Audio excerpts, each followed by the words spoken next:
Radio News, Chattanooga's news, talk, and sports leader. News Talk 1240. The emergency alert system. Who's not familiar with it, right?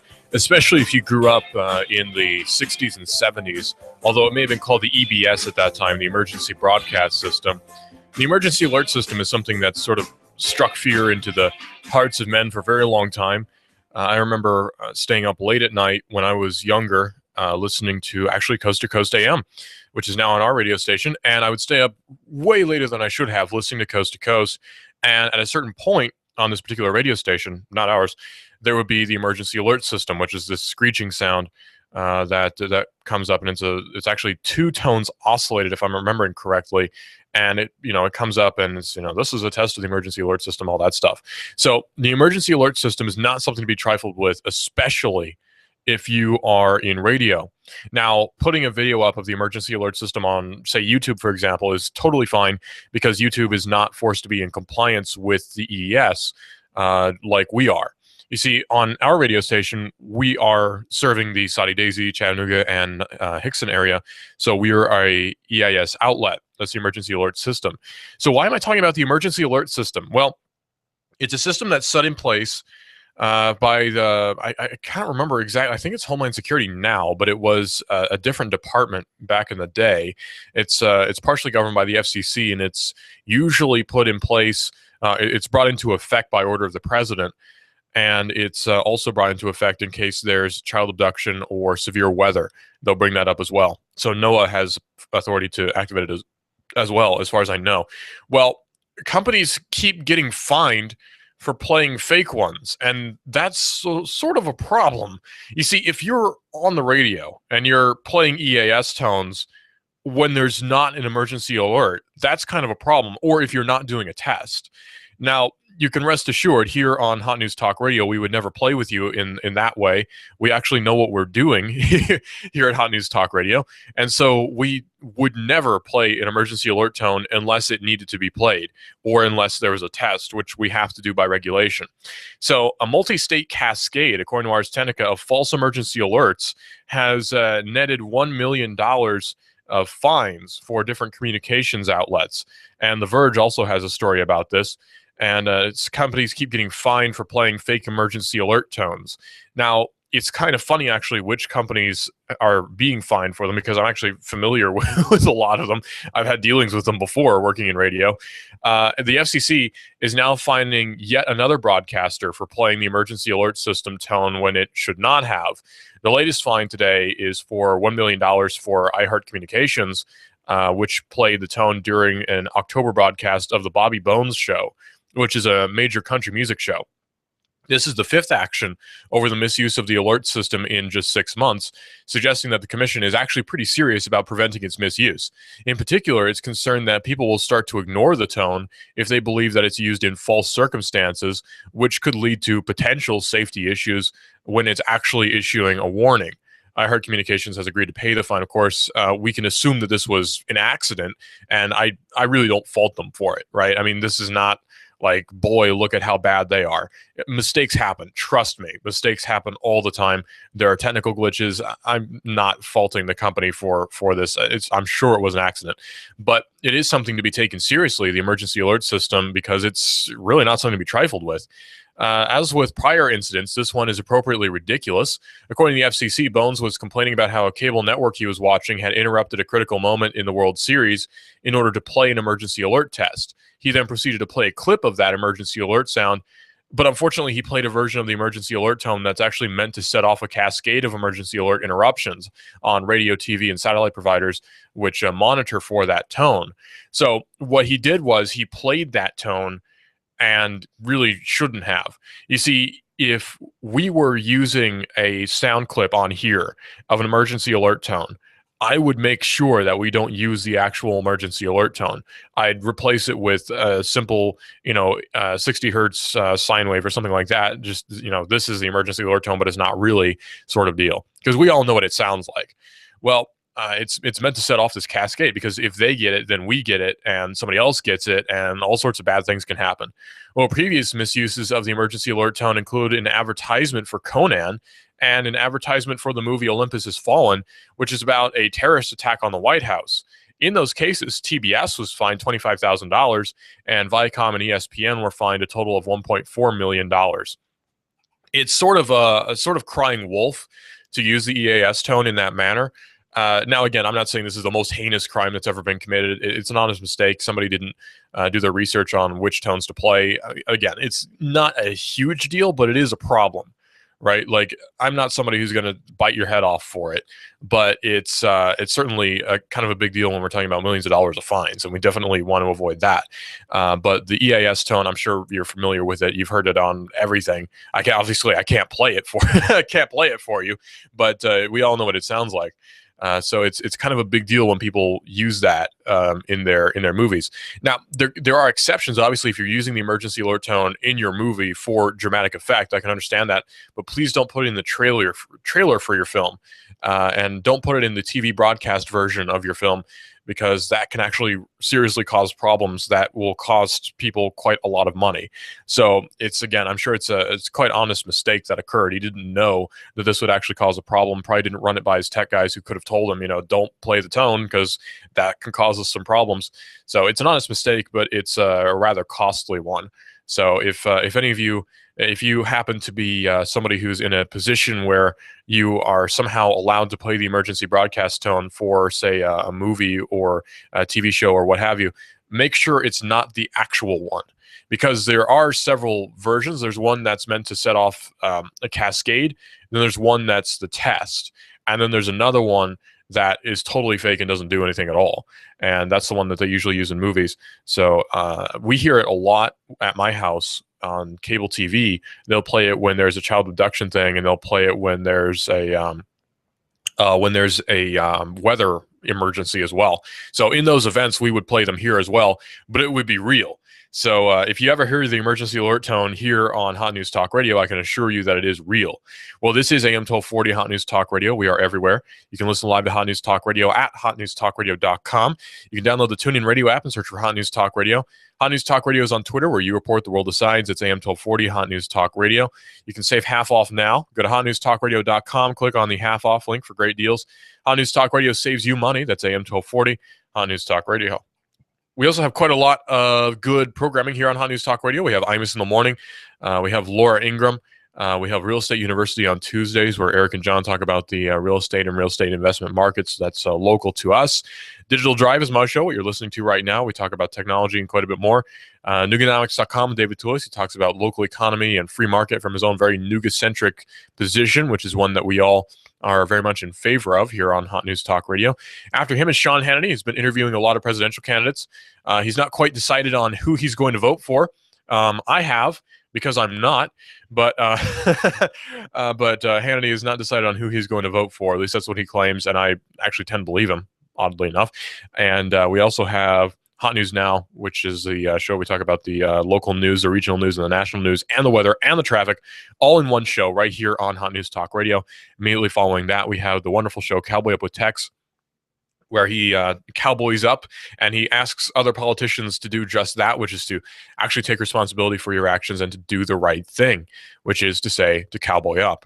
Now, doing the right thing is not something that's very common, but somebody who I think is doing the right thing when it comes to surgery and when it comes to fixing the problem that we have with this ridiculous insurance scheme that's really harming the country. We have this guy, David Red, who has QuickSurge, which I really do believe is fixing the problem. And it's a walk-in surgery clinic near the Publix Center on North Shore. He takes care of moles, skin tags, cuts, lacerations over at QuickSurge. He does not take insurance. He takes cash customers. He has super low and fixed prices. He takes credit cards, checks, or cash. Prices are no secret. They're online. It's hassle-free and pain-free. He uses local anesthetic. It's a personal relationship with your doctor, which is something that's seldom seen these days. The national medical system is dysfunctional, overpriced, and impersonal. David Red is part of the solution, and so are you. It's quicksurge.com. That's QUIKSURG.com. QUIKSURG.com with David Red. And he certainly does a wonderful job. And he's a really, really nice guy. I've met him a few times. Very, very wonderful guy to talk to. Wonderful guy to work with. So that's David Red over at QuickSurge. And he really is, I believe, fixing the problem when it comes to surgery, especially with the insurance problem that we've been having where insurance is just completely broken. Well, we have a problem as well where non-compliance is really something that should be more common. If there's some sort of, let's say, a request on the side of the feds for you to do something which goes against your conscience or which is actually unconstitutional, you've no obligation to follow that. It's plain and simple. If they're asking you to do something which is unconstitutional or is against your personal beliefs, is against your personal sense of morality, you are not required to do that. This is plain and simple. Now, let's put this into perspective. Let's say that you are a contractor, just as an example. You've been contracted by the government, and you're working for this contractor, you're working for the government, and they ask you to build a building which you know is out of spec and you know is actually going to collapse. Well, you are fully within your rights and are obligated to first inform them of the problem, and if they persist, to walk off scene, because really you don't want to be involved in that. So there's a lot of different examples of this, and one of them is definitely hitting home. The tech sector is telling the president that encryption backdoors are undermining human rights. Now, a lot of people will think of the United States as sort of the bastion of human rights. Well, that might be true in some regards, but when it comes to the federal government, they are very much abusing human rights all day, every day. After all, what are human rights, right? I think about what are human rights. Human rights are something that human rights activists will say crosses borders. It's a countryless institution that crosses borders and has nothing at all to do with government. A human right is something which is a right no matter where you are. Now, some of the human rights which we have are pretty well laid out in the Constitution as rights. One of them, of course, is the First Amendment, Second Amendment, Third Amendment, Fourth Amendment. You know, all the amendments, Bill of Rights are your human rights. And they're supposed to be recognized here in this country, and they really aren't. They haven't been taken away, but they're very often not recognized. I'll give you an example. Let's talk about the Second Amendment, right? The right to bear arms. A well-regulated militia being necessary to the security of a free state for the right of the people to keep and bear arms shall not be infringed. Well, that's pretty simple, right? Shall not be infringed. Wow. So then they're violating your rights by infringing upon that, right? By claiming that you can't buy this type of weapon in this state. That's an infringement of your human rights, you see. Where in Georgia, as an example, in Tennessee, I could go out and buy an AR-15, fully loaded 30-round magazine, Stanag magazine. I could even buy a 100-round, 50-round drum magazine if I wanted to. I think it's actually 70-round, depending on the make and model. Not too sure on drum magazines. And it shoots 7.62, or not 7.62 by 39. Pardon me, that's an AK-47. It shoots a .223 caliber ammunition, or 5.56 millimeter. That's where I got confused. It fires that particular caliber. Now, I can go out and buy that. I myself, I'm 19 years old, turning 20 next month. I can go out and buy this weapon. Now, it is just that. It is a weapon. It's a firearm. There's no mistaking that. What its purpose is for is to kill another human being. That's why it was manufactured. That's totally irrespective of anything else, right? Like, it is meant for that purpose, and that's okay. I hope to never use it for that purpose, but until then, I can use it for sporting purposes, for fun, for plinking, for not harming other people, right? I can use it for its actual not intended purpose, which is to not kill somebody else. Now, let's say that the state comes in. I live in Georgia, so let's say the state of Georgia. I very much doubt this would happen, but let's say it does. The state of Georgia swoops in and says, you can't own that firearm anymore. It is now illegal under Georgia state law to own this particular weapon, thanks to a bill which has now been passed by the state Congress and signed by Governor Nathan Deal. Okay, so now do I no longer have a right to own that firearm? I would argue no, and I would be correct in that argument. I do have a right to own that firearm. There's no questioning that. If it was my right to own it previously, it still is now, regardless of what pieces of paper they've signed saying that it's not. This is in the state constitution, and this is in the federal constitution. This is recognized in both of those constitutions, and it's a common law right, and I would say it's a human right. Very simple, correct? So the United States actually has a lot of human rights abuses. It's just that we don't think about them as that. If a state says you can't own a particular firearm, that's a human rights abuse. Believe it or not, it actually is. If they say that it's illegal to film a policeman. That's a human rights abuse. So there are lots of human rights abuses here in the States. We don't think of them as very major because they're not something like they're rounding up people on the streets and shooting people of a certain ethnicity. There's no ethnic cleansing going on here in the States. It's out in the open. So we don't really think of human rights abuses as taking place here.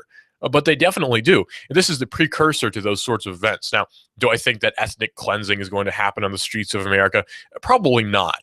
But it could if we let it happen, you see. Now, I personally think that there are enough good-intentioned people residing as citizens here in the States who would rise up and prevent an event like that, such as ethnic cleansing or rounding up people and putting them in camps, that sort of thing. I believe there are good enough people as citizens to prevent that from happening, to stop that in its tracks with an armed rebellion or with proper filibustering or what have you. Well, we are well on our way towards that, but we aren't there yet. And that would be a massive bureaucratic process anyways. It's unlikely to happen. But the tech sector is telling the president that encryption backdoors are undermining human rights. You have a right to privacy. That's a human right, right? The right to privacy is a human right. And so you would argue that a violation of that is a human rights abuse. So the federal government is directly asking and imploring different tech companies to violate our human rights. They're asking for human rights abuses. This is not meant to be a knock at the federal government specifically. This is meant to be a simple factual analysis. It is true that the federal government is, in fact, asking tech companies to violate human rights. Our friend, Mr. Comey, the director of the FBI, is asking people to violate human rights. Please put a back door in your phones. Now, he can have all the good intentions in the world. It doesn't really matter. He's still wrong. Technology giants like Apple and Google, according to Ars Technica and Microsoft, have urged the president on Tuesday to refrain from supporting any U.S. policy that would require the tech sector to install backdoors into their products so the authorities can access encrypted data. In a letter that was sent to the president, dozens of tech companies, cryptologists, and rights groups said in mandatory backdoors, which many authorities in the U.S. government and abroad have been calling for, would weaken cybersecurity as well as undermine human rights. Now, the solution to this is actually quite simple: non-compliance. Non-compliance is the best solution to this problem. So if you are asked to violate somebody's human rights, would you do it? You probably wouldn't, because you're a sensible person, you're a moral person. Perhaps you go to church, maybe not, but you're still a moral person. You recognize that there's a system of morals which must be upheld. After all, the world is not rudderless. There is a standardized system through which we should live. It's a standardized system of morals and rights through which we should live as people.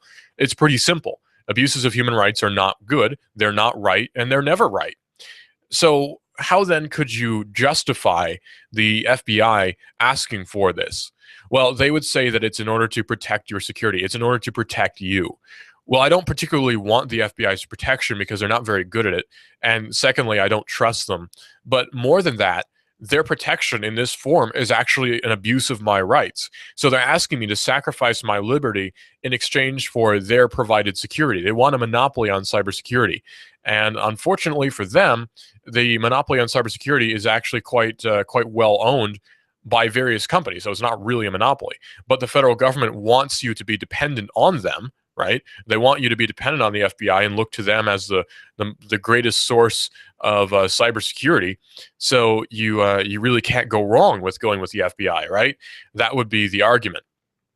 Unfortunately, the federal government is very weak in its argument. It's not doing a very good job, and it's not doing a very good job in its own its policing of itself, right? So why should I trust them to police me if they can't police themselves? It's a pretty simple thing. If they can't take care of themselves, why should I trust them to take care of me, the folks in the FBI? It's a very simple concept, but unfortunately, a lot of people don't understand that, or refuse to understand that, or have this odd statist apologist idea that the feds can do no wrong and we need more police and we need more of this and more of that. I'll give you an example. I look on the comment sections of different news stories on Facebook, where different news agencies, which I follow and appreciate, will post a story about the police not wanting or not being provided with military weapons, and people are just blindly commenting, "I support the blue people," or I support Blue Lives Matter and all this sort of thing. So I keep seeing this. Now, granted, there are quite a few people, in fact, I believe a majority, who are against the idea of police getting military weapons. But still, it's shocking how many people are in favor of this, just blindly accepting that the police will do the right thing, even though the track record shows that they don't really do the right thing a lot of the time. It's really simple, actually, but people don't want to see that. People want to be blind in a lot of regards because they don't want to think about political processes. They don't want to think about human rights. They don't want to think about human rights abuses because we're the best. It's worth thinking about. This is something that is very much worth thinking about. Our human rights are being abused, and they're asking us to abuse them. They're asking us to hand the reins over to them so we can suckle at their teat, I suppose. This is a mob mode. This is the mob mode. What kind of fool do you think I am? You think I know nothing of my... You give us 12 minutes and 40 seconds, we'll give you Chattanooga and the world. News Talk 1240. Hi, this is your computer speaking. I don't feel so well. It's like I've come down with a bug, and I'm getting slower. Affordable Computers. We fix sick computers. Your hometown guys at Affordable Computers will repair your PC in half the time of the big boys at an affordable price. No tricks, no gimmicks, no computer speak technobabble. Just good, quick, and courteous affordable service and repairs. Want to affordably supercharge your PC? Affordable Computers on Highway 58. Affordable Computers hand builds all desktops in-house. If you're looking for a better-than-new refurb laptop, $150 will get you a Dell or another name brand at Affordable Computers. Affordable Computers, Highway 58, between Arby's and Taco Bell. Also Fort O, Battlefield Parkway, near Holcomb's. Affordable Computers, we service what we sell. Call 499-1975. That's 499-1975. Wow, this is amazing.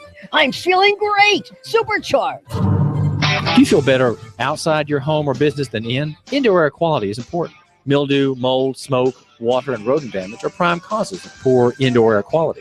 Ducts, Indoor Air Professionals, better known as Duct Busters, cleans HVAC systems using 127 definable Duct Busters steps. Let Mark Thompson address the indoor air quality at your business to help reduce employee illnesses. Prevent fires by cleaning your dryer vents. Mark and his parents, Dick and Joan Thompson, have been building our local economy and helping local people with HVAC systems 16 years. Ducts, Indoor Air Professionals. Call 876-9907. 876-9907. Ducks. Call now. You give us 12 minutes and 40 seconds, we'll give you Chattanooga and the world. News Talk 1240. You love your hometown. Are you interested in free markets, in local economy? Do you hope that Chattanooga can survive the next meltdown, the next chain of disasters in the national economy? What's the best way to live out the ideals of self-government and self-determination? Join me, David Toulis, weekdays 1 to 3. Hot News Talk 1240. Love your neighbor, buy local. Hot News Talk 1240.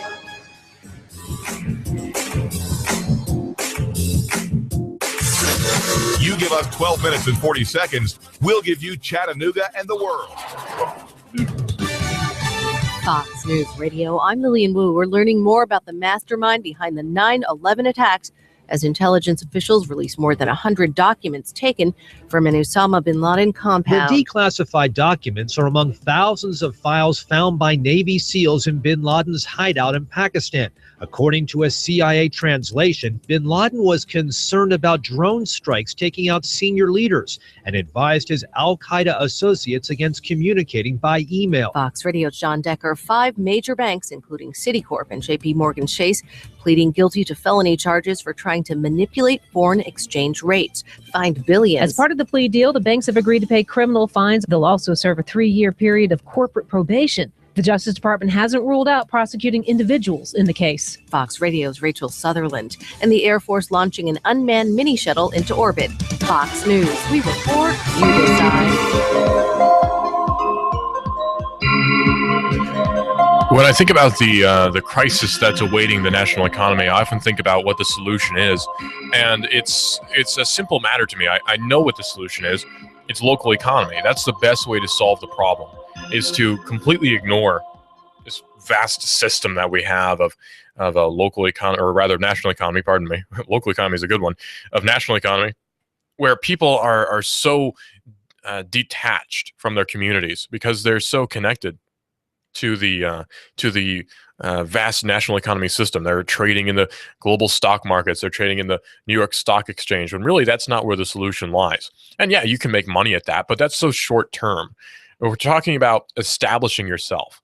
And a good way to establish yourself is with the help of Bruce Krebs at the Entrepreneur Source, who will get you into a franchise that's suitable to your background, your interests, your capital availability, and with our local economy.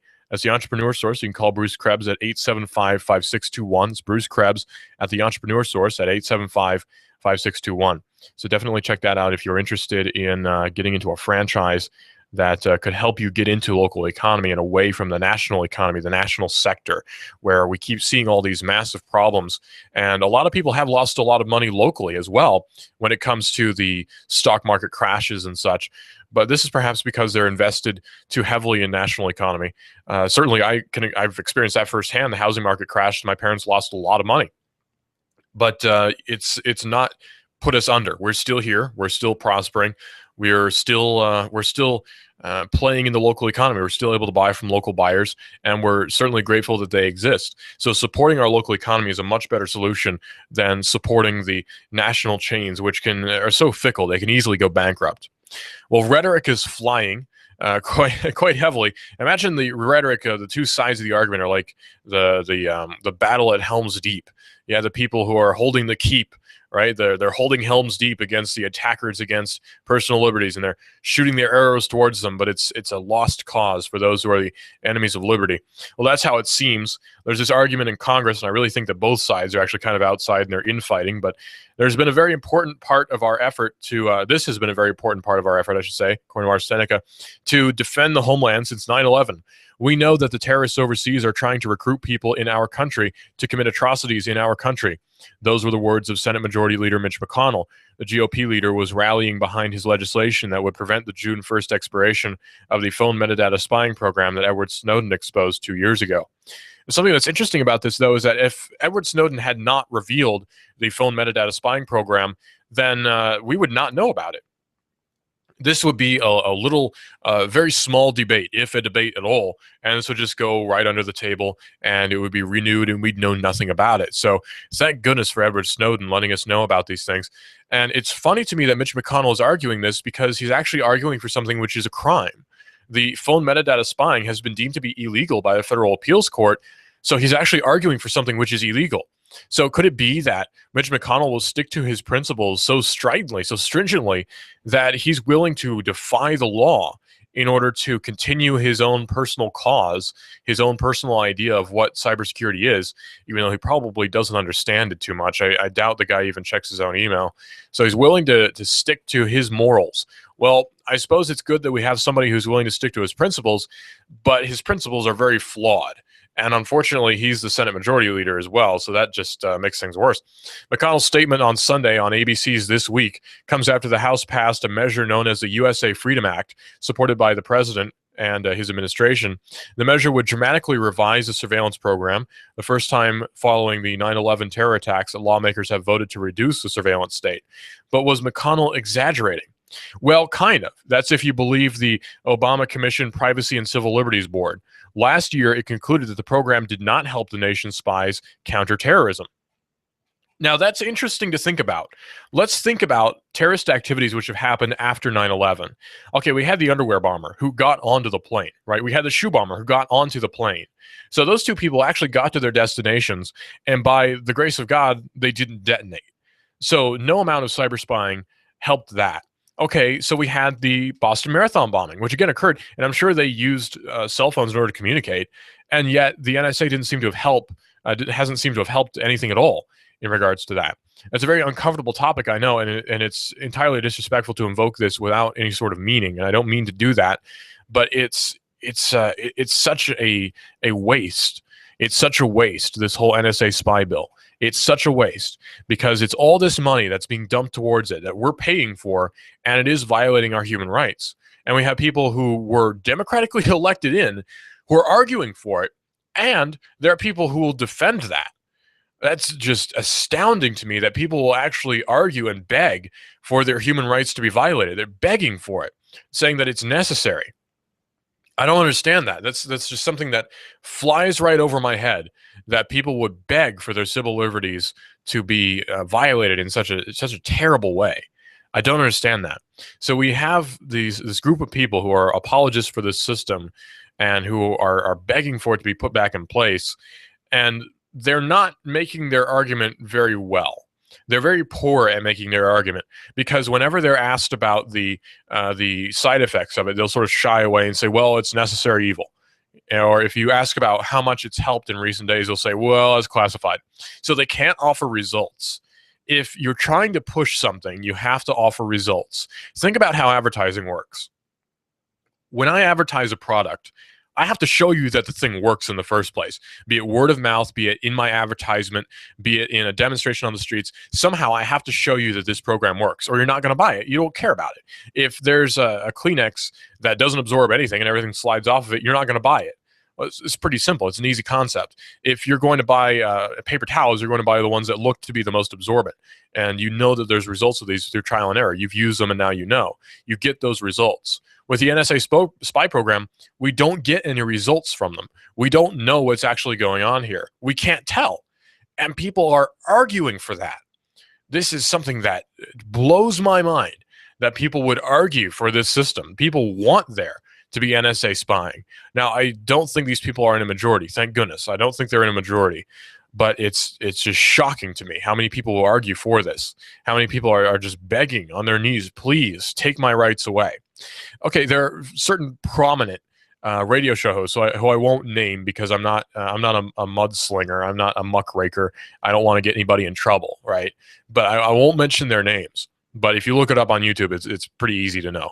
But if you look up certain people, they've completely shifted their position on NSA spying. Now, I don't know if this is an honest shift because of the Edward Snowden revelations. I doubt it is. But there are people who are very prominent in news media who, during the Bush administration, were very much in favor of NSA spying, but now during the Obama administration are not. So a lot of this is probably some sort of effort to blame this on the president, right? The president is sort of the pinnacle of what we must direct our blame towards. And that's such a waste of time, because these problems are going to keep existing no matter who's sitting in the Oval Office. That part really doesn't matter.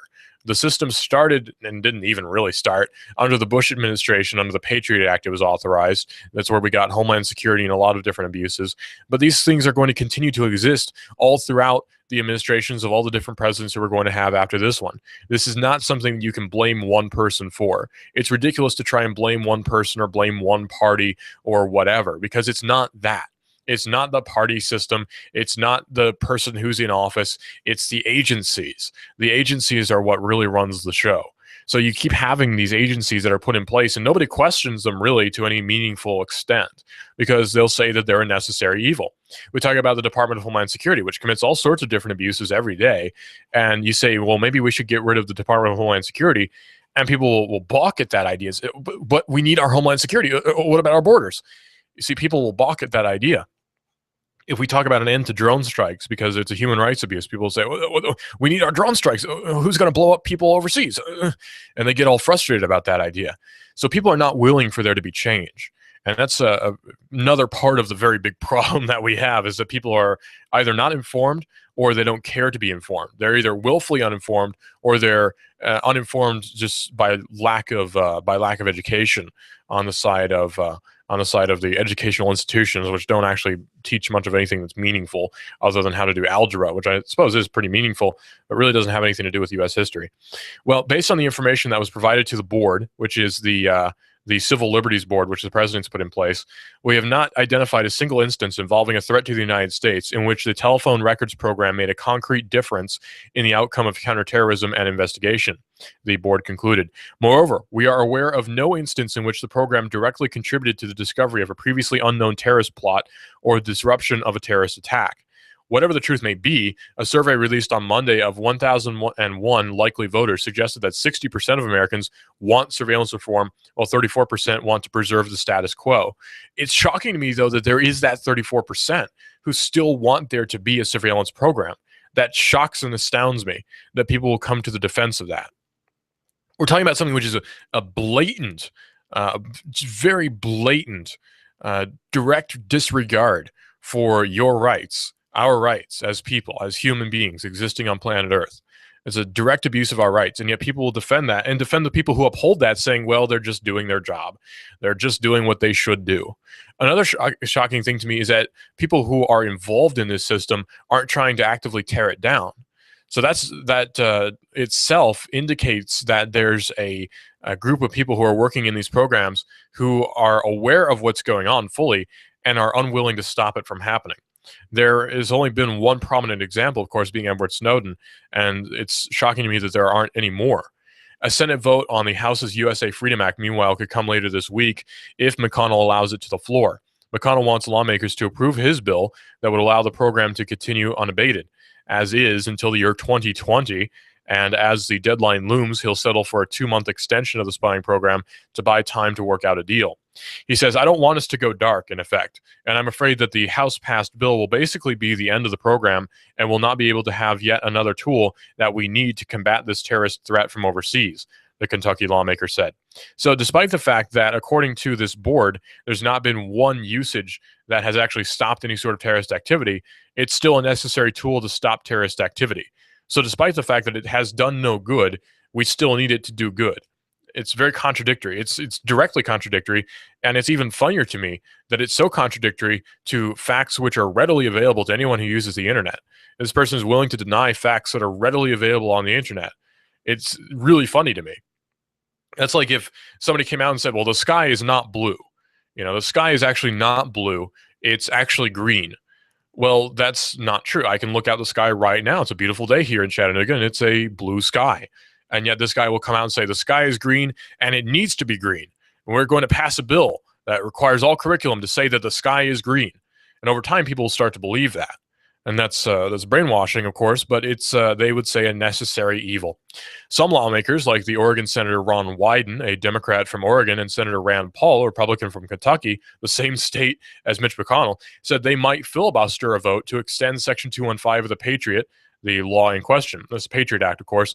The Patriot Act is very unpatriotic and has nothing at all to do with patriotism, although maybe it does. It has a lot to do with nationalism, which is hyper-patriotism. So maybe it is very patriotic that the Patriot Act exists. I hadn't really thought about that before. Maybe the Patriot Act is very patriotic, and that that's not the right way to go about things. Well, I'm tired of extending a bad law, Wyden said.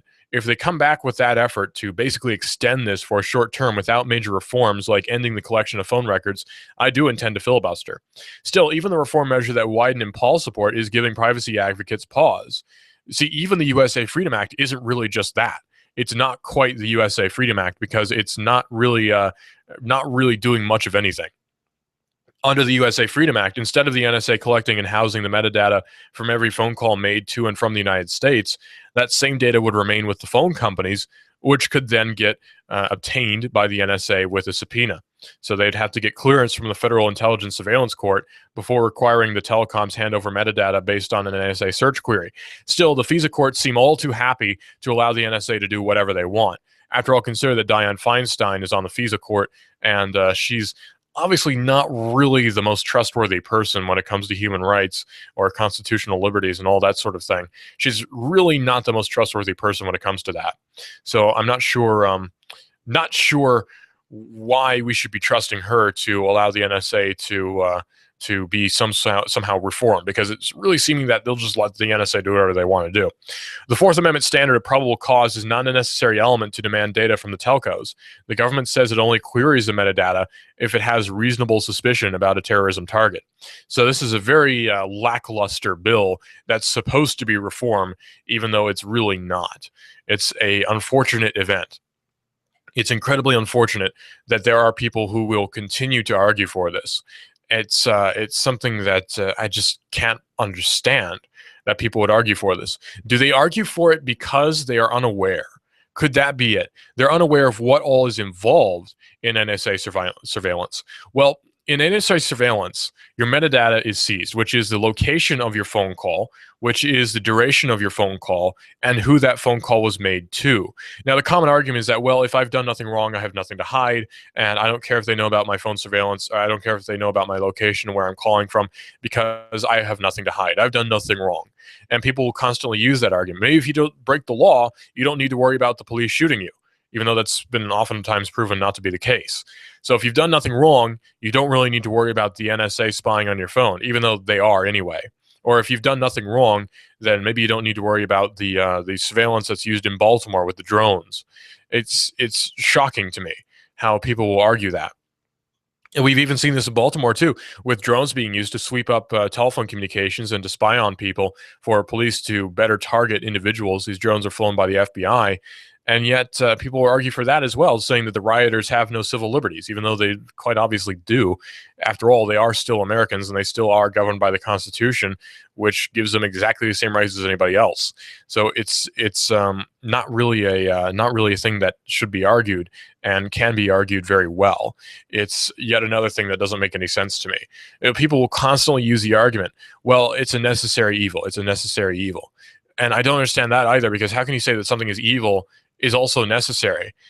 Think about, give that a biblical example. If something is evil, then it's really not necessary, right? If something is evil, then it should not be done. Simple as that. If you have any sort of moral compass, I'm not sure how you can claim that something is a necessary evil, because there is no such thing as a evil which is also necessary. It's a ridiculous argument to me, because people say, well, I don't want my civil liberties to be ignored by the feds. But if it means that they catch somebody who is possibly thinking about joining ISIS, then I suppose it's worth it, that they know where I've been and what I do all day. It's the principle of the thing. Even if you've done nothing wrong, you can be a saint. You can be Mother Teresa. It doesn't matter. Mother Teresa's done no wrong, after all. And yet, spying on her with phone metadata would still be wrong, even though she has done nothing wrong. In principle, this is wrong. It's actually even illegal, and yet people will argue for it.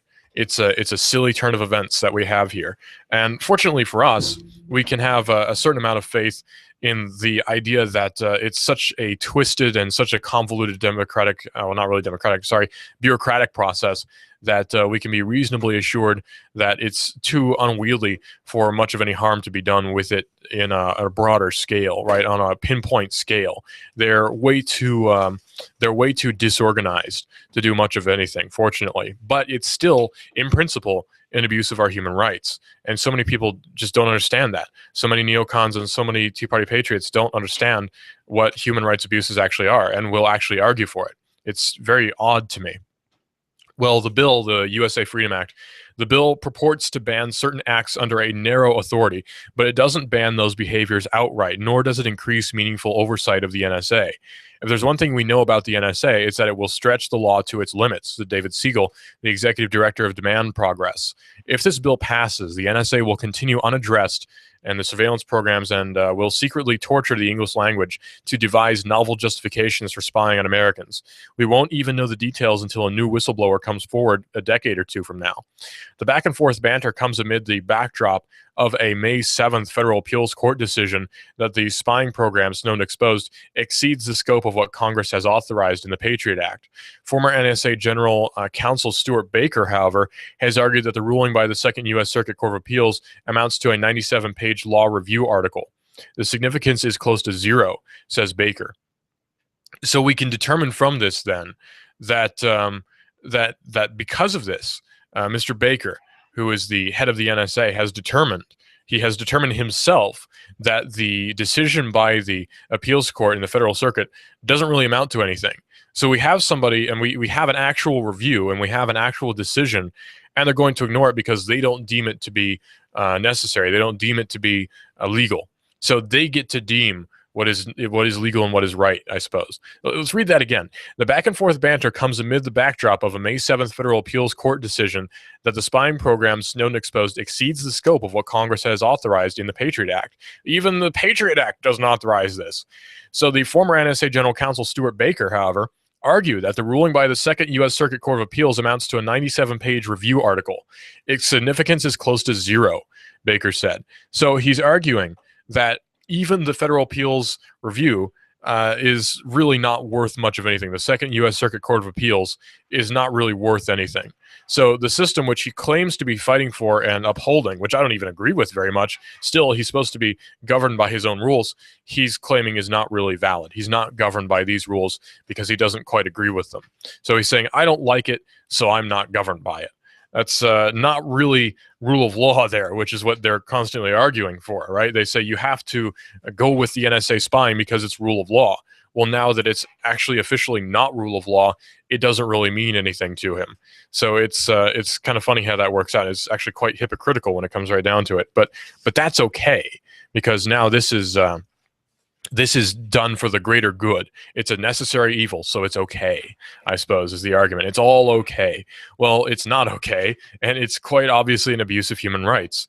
And it's baffling to me as well how so many Americans don't understand that so many human rights abuses take place here in the United States against American citizens, against regular old people. So many human rights abuses take place, but they refuse to recognize that and say that the human rights abuses can't possibly take place in the U.S. After all, look at places like Uganda, look at the Rwandan genocides. That's a human rights abuse, not the stealing of your information. Well, that's certainly true that the human rights abuses are much worse in other places. That's absolutely true. However, it's not true that human rights abuses don't occur here in the States. It's just that we don't really recognize them as such because we're signed on to this rhetoric. We're signed on to this course of events. We're very much signed on to it, saying that anything the federal government does, good or evil, is all done for our own good and is thus justified. And that's really not the case. Well, what's the solution to this whole problem? Right, we have this giant federal system that's bound to collapse anyway, that's really so bureaucratic and so convoluted that it's not even really very good at governing its own self, to put it in Southern terms. Southern people love to say its own self, and I love that. I love Southern vernacular. It's not really fit to govern its own self. So what can we do about it? Well, sort of a willful apathy, a controlled apathy of the whole thing, and focusing more on the local system, which is so much more important anyway, and focusing on local people who can say, I don't recognize your authority here because you have none. It's so simple as that, saying that I don't recognize this because it's actually illegal. It's quite clear here in the law, and I'm not going to recognize your authority. A proper nullification, perhaps, is in order. And it's such a simple thing, and it's so easy. And the focus should really be much more local than it is national. All these local things are so much, all these national things, I should say, are so much a distraction from things which are happening locally. We can sit here and we can worry about what foreign policy is going to be, but that doesn't really amount to a hill of beans if there's warfare going on locally and we don't even recognize it. The local economy is so much more important than the national system, which is bound to collapse. But I've never seen a collapse of a local economy that wasn't directly influenced by national. This is a mob mode. This is a mob mode. What kind of fool do you think I am? You think I know nothing about You give us 12 minutes and 40 seconds, we'll give you Chattanooga and the world. News Talk 1240. Surgery does not have to be financially painful. Hi, I'm Surgical Dr. David Red, and I'd like to invite you to my walk-in surgery clinic in North Shore. Quick Surge brings you immediate relief from moles, skin tags, maybe a laceration. Quick Surge. You walk in, fill out a mini form, I numb the area I'll treat, and before you know it, you're on your way home. Do I take insurance? No, because I take cash customers. I have super low and fixed prices, credit card, check, or cash. Uninsured? Member of the working financially disadvantaged? Choose Quick Surge. I publish prices online. No mirth, just sunshine. Hassle-free, pain-free. Love the idea of a personal relationship with a doctor? Drop in with a nasty cut from work. Quick Surge. I'll take care of you. Quick Surge in the Public Center on the North Shore.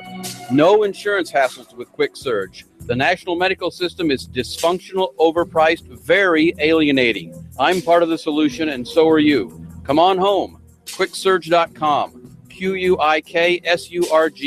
Relief. When my brother and I opened the First Jets Pizza, we believed if we made the best pizza, customers would find us. So we made fresh dough each day, used fresh toppings, and premium mozzarella cheese. 300 plus stores later, we still do. Try Jet's famous 8-corner pizza with premium mozzarella cheese and one topping, now just $11.99 for a limited time only. Jet's Pizza, the best pizza in town. 3600 Hickson Pike. Life is short. Eat better pizza. Let's get Jets.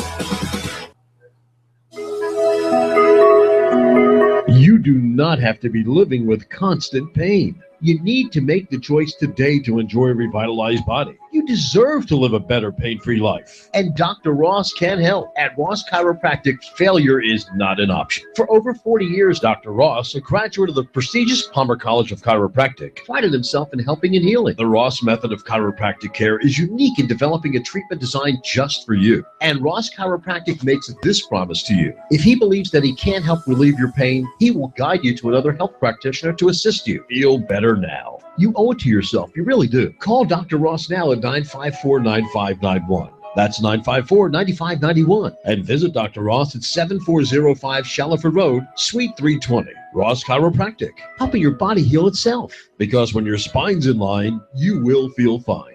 Call 954-9591. That's 954-9591 for Ross Chiropractic. We've got a table here at Delia's in Saudi Daisy, ready to delight in a plate of authentic Mexican food. Delia's spreads a rich selection: loaded nachos, crazy chicken, homemade tamales, maybe the enchiladas with beef, chicken, pork, quesadillas. Every dish beautifully pictured on the menu to help us decide. Join us for lunch or dinner. We're at Delia's in Saudi Daisy on Dayton Pike near the Thrasher Light. Here's dinner. Delia's uses the freshest ingredients, cooked to perfection. Nachos, homemade. Delia's open every day except the Lord's Day. For lunch and dinner, treat yourself to Delia's genuine Mexican food. In Saudi, call 521-7145.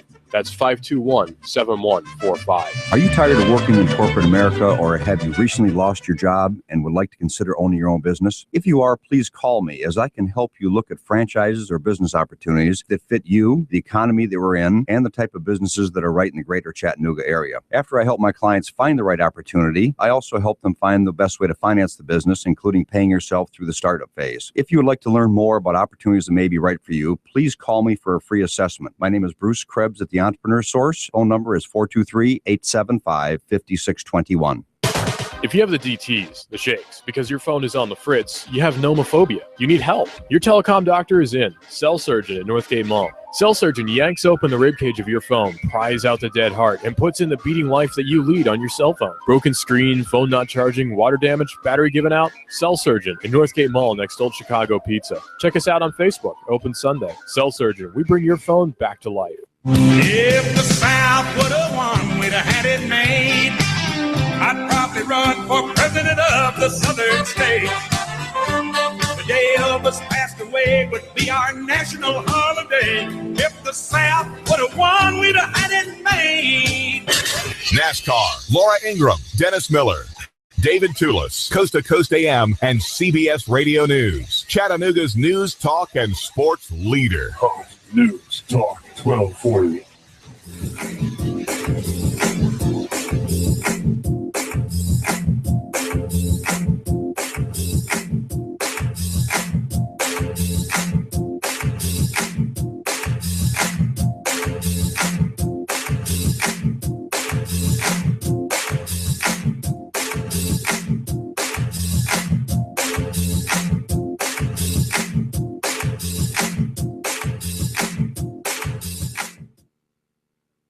You give us 12 minutes and 40 seconds, we'll give you Chattanooga and the world. WSDT Saudi Daisy, Chattanooga. CBS News. I'm Steve Kathan. President Obama says climate change is not just an environmental issue, but also a matter of national security. Live to the White House and CBS's Pam Coulter. Steve, addressing the class of 15 at the Coast Guard Academy, the president warned climate change poses a serious threat to U.S. and global security. Increase competition for resources and create the potential for mass migrations and new tensions. All of which is why the Pentagon calls climate change a threat multiplier. He said the graduates who are heading to coastal areas from Massachusetts to Alaska will see the impact of climate change in places like Miami, Charleston, and Norfolk, where high tides and storms are routinely causing flooding. We can slow down the warming, he said, but time is running out. Steve? Citigroup, JP Morgan Chase, and 3 other major banks are paying billions to settle a criminal case centering on the manipulation of currency exchange rates. CBS News business analyst Jill Schlesinger. This doesn't really affect the ordinary investor day to day, but it's basically a commentary on it's an unfair playing field. And you know what? The Department of Justice is not really happy with unfair playing fields, especially from financial service companies. ConAgra has agreed to pay just over $11 million to settle criminal charges for shipping salmonella-tainted Peter Pan peanut butter. This happened 8 years ago, and it was blamed for more than 600 illnesses.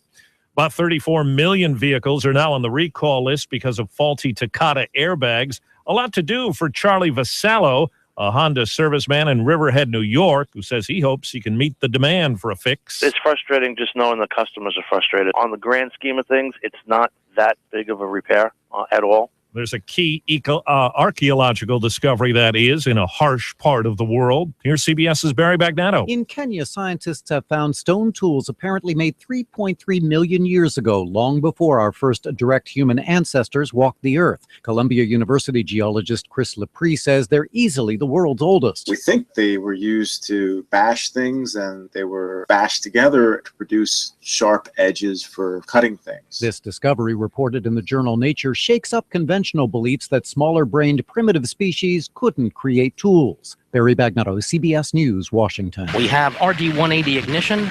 Modern-day tools at work in Florida, a space launch that went off without a hitch a few hours ago. Space consultant Bill Harwood says it's a secret Air Force project, and the craft looks like a small space shuttle. We know the space plane's made 3 previous flights. We don't know what it's done in orbit, but clearly it's demonstrated its ability to stay in space for extremely long.